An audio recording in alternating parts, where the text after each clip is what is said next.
Halo Dir, Assalamualaikum. Kembali lagi di YouTube channelnya Unirani Story. Nah, di video kali ini kita akan membahas mengenai hamil kosong atau black ovum. Nah, sebetulnya apa sih itu kehamilan kosong atau black ovum? Nah, disimak videonya sampai habis ya.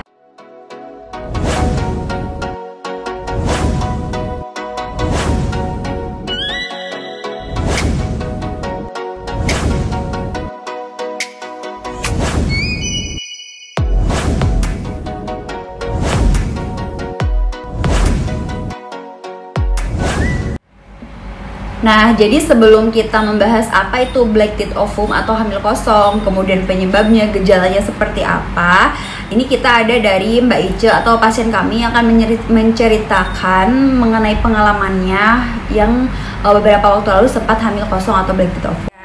Jadi gimana tuh ceritanya soal kehamilannya? Waktu itu kan sempat periksa ke saya tuh sekali aja ya?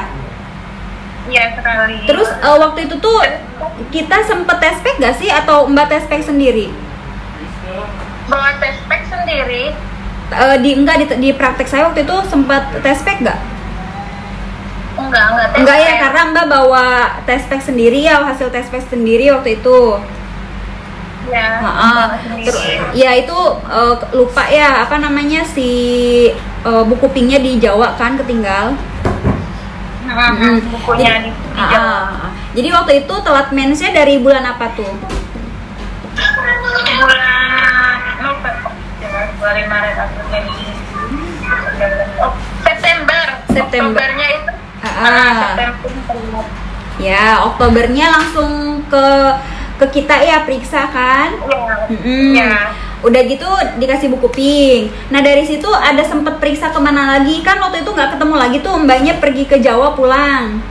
Ya ikut posyandu gitu, yang awal posyandu pas pulang ke sana kan langsung ada posyandu terus ikut. Terus masih ada si bayinya ada. Bayinya ada. Itu posyandu pertama. Terus yang kedua? Yang kedua lagi pas si mantan suami itu pulang. Besoknya posyandu dia cek lagi udah nggak ada. Oh berarti itu pemeriksaan ketiga ya, dibilang nggak ada tuh pas pemeriksaan ketiga. Tapi Mbak belum sempat USG. Belum sempat USG. Terus waktu itu pas dibilang hilang itu umur kehamilan berapa?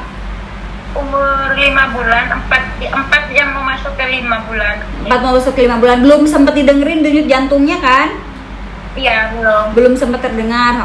Terus gimana? Kayak rasa gerak-gerak dikit gitu. Mungkin mau arah ke 5 gitu kan. Iya, kan biasanya 4 bulan itu udah ada ngerasa gerak-gerak, dan kalau misalnya didengerin denyut jantung di posyandu itu biasanya udah kedengar. Cuman pas waktu mau periksa udah nggak ada gitu ya. Iya, udah. Waktu itu sempet ini nggak kata bidannya apa, sarannya di USG kah atau apakah? Iya, di USG. Terus pas besoknya harus datang lagi ke bidan tuh. Pas besok lagi tes pack udah garis 1, nggak ada katanya. Pas USG juga nggak ada? Nggak ada. Bayi dicari-cari gitu juga sampai itunya masukin nggak ada. Oh ini apa namanya, USG transvaginal gitu bukan? Iya itu udah. Oh sempet? Sempet digituin. Soalnya kan yang di perut itu kan nggak ada. Terus dia mau lihat. Iya betul. Jadi ya itu namanya USG transvaginal. Jadi apa namanya, kalau misal lebih akurat lagi gitu loh caranya lihatnya. Nah berarti selama 4 bulan mau 5 bulan itu nggak datang mens kan?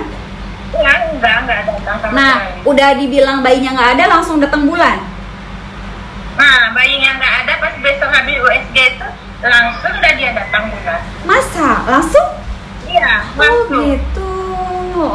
Itu biasa pas mau mensnya ada mules nggak atau gimana?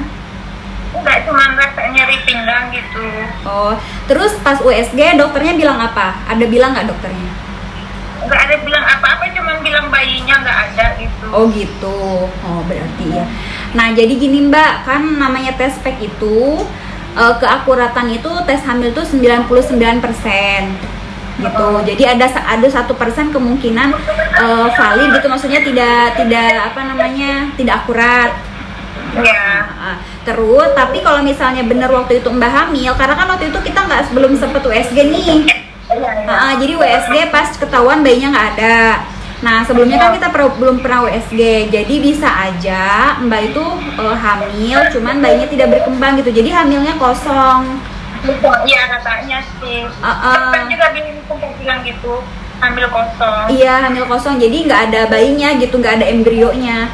Itu sih katanya kalau dari ilmu kedokteran itu dibilangnya black ovum namanya. Jadi hamilnya kosong.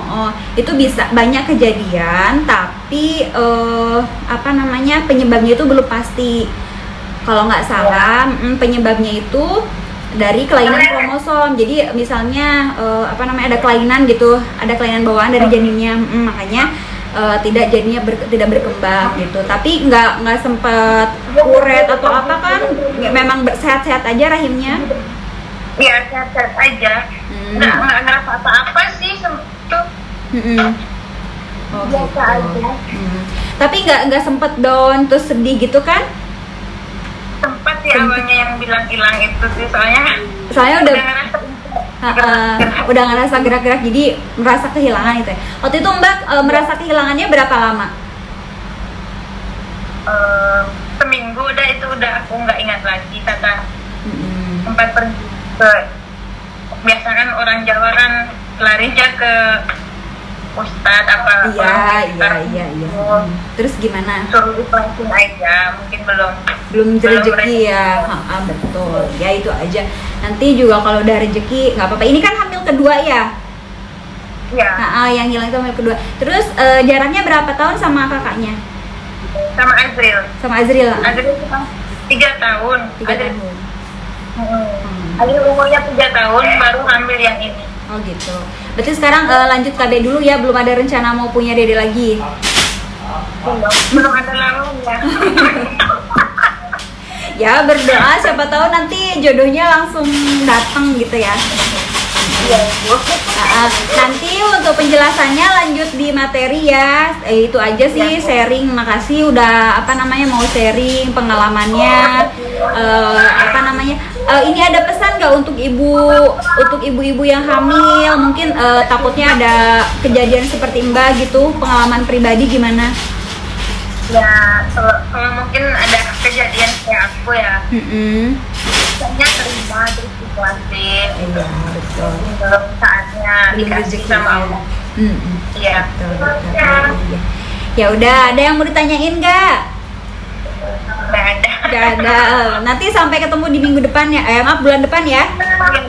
Ya. Nanti kalau videonya udah tayang, tak kabarin ya. Iya Ibu. Nanti aku mau masukin email, kalau buka itu harus masuk email dulu, aku lupa email aku. Oh gitu, ya udah nanti ya. Makasih ya. Ya Ibu. Nah, jadi cerita sedikit, Mbak Ice ini adalah pasien kami ber-KB dulunya. Kemudian lama nggak ada kabar, nggak ber-KB lagi. Ternyata WA saya dengan menunjukkan hasil tes tes pack-nya positif gitu. Terus ditanya, Bu apa ini positif gitu. Terus saya bilang memang positif. Nanti ya Mbak, kita 1 minggu lagi periksa kalau memang masih di Bali, karena Mbak Ice ini aslinya orang Jawa gitu.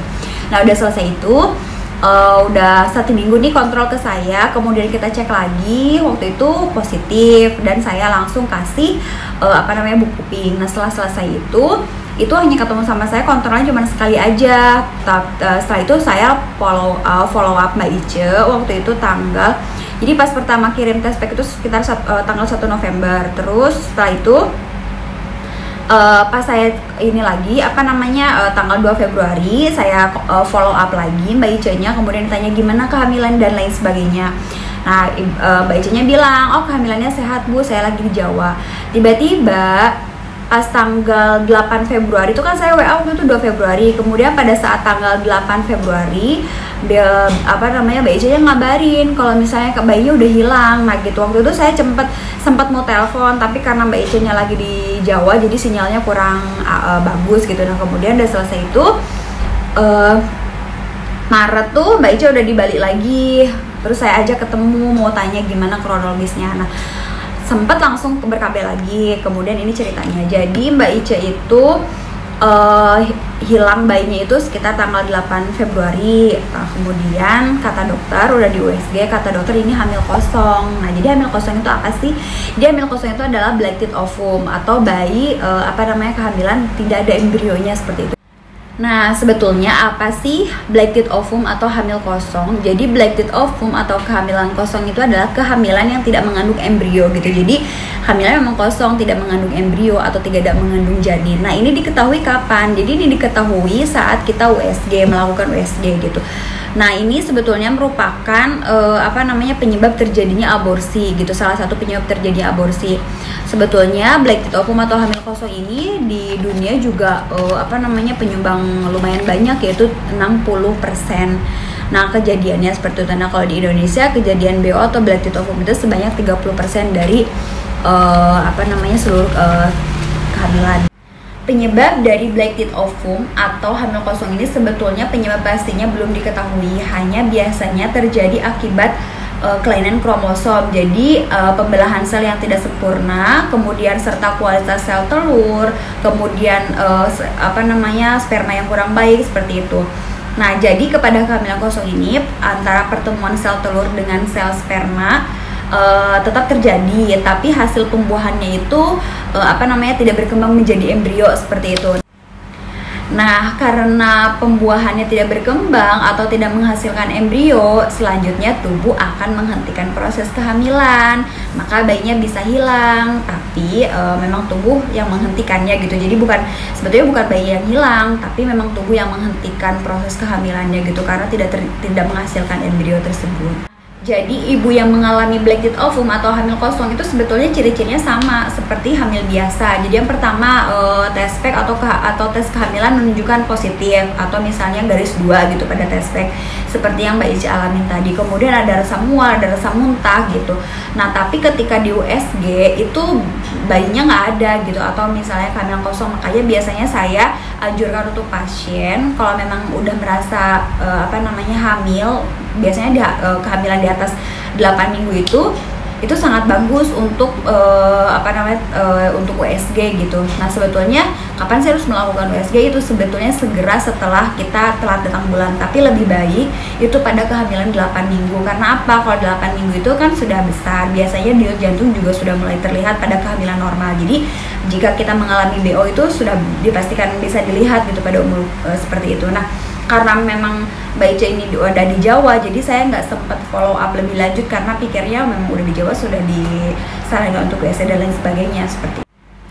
Nah, setelah positif, kemudian kita setelah jangka waktu berapa lama, misalnya kita tidak melakukan USG nih, belum melakukan USG setelah jangka waktu tertentu, yaitu biasanya si kehamilan kosong ini kan tubuh menghentikan sendiri nih proses kehamilannya. Jadi biasanya ada gejala-gejala seperti ngeflek, kemudian kram perut, nyeri perut bagian bawah, kemudian ada volume darah yang keluar gitu. Biasanya itu yang disebut dengan abortus seperti itu. Nah, salah satu penyebab abortus itu salah satunya itu bisa jadi dari blacked ovum atau BO tadi atau hamil kosong.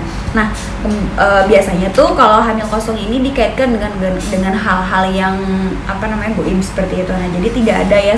Jadi dalam ilmu kesehatan juga ada yang namanya hamil kosong atau blacked ovum gitu. Jadi bayinya bukan hilang, tapi memang tidak mengandung embrio, kemudian tubuh kita itu menghentikan proses kehamilannya seperti itu. Jadi bukan hilang, tapi memang embrio atau janinnya itu tidak ada. Jika kita mengalami blacked ovum atau hamil kosong, biasanya sih setelah melakukan USG dokter akan memberikan obat-obat seperti itu. Kalau memang nanti obat tidak berpengaruh, biasanya itu dilakukan kuretase seperti itu. Nah, kemudian ada beberapa fakta mengenai blacked ovum. Ada 4 fakta. Yang pertama itu blacked ovum adalah salah satu pemicu dari abortus tadi yang saya bilang. Kemudian blacked ovum itu hanya dapat diketahui pada saat kita melakukan USG. Jadi jika Anda sudah merasa hamil, segeralah melakukan tes USG seperti itu. Kemudian yang ketiga adalah blacked ovum itu hanya terjadi 1 kali dalam kehamilan, terjadi satu kali selama kita hidup istilahnya. Jadi kalau misalnya pertama kita sudah pernah blacked ovum, nah itu tidak akan terjadi lagi blacked ovum kedua, ketiga dan selanjutnya gitu. Jadi untuk ibu-ibu yang sudah pernah mengalami blacked ovum itu semangat ya, nanti kita bisa hamil normal lagi seperti itu. Kemudian Jadi setelah kita melakukan blacked ovum, itu kehamilan sehat itu pada kita sangat mungkin terjadi seperti itu. Nah, sekian dulu videonya, semoga bermanfaat. Apabila ada yang kurang berkenan, kemudian ada yang masih harus didiskusikan, silahkan tulis di kolom komentar ya. Terima kasih, sehat semua. Assalamualaikum warahmatullahi wabarakatuh. Dadah.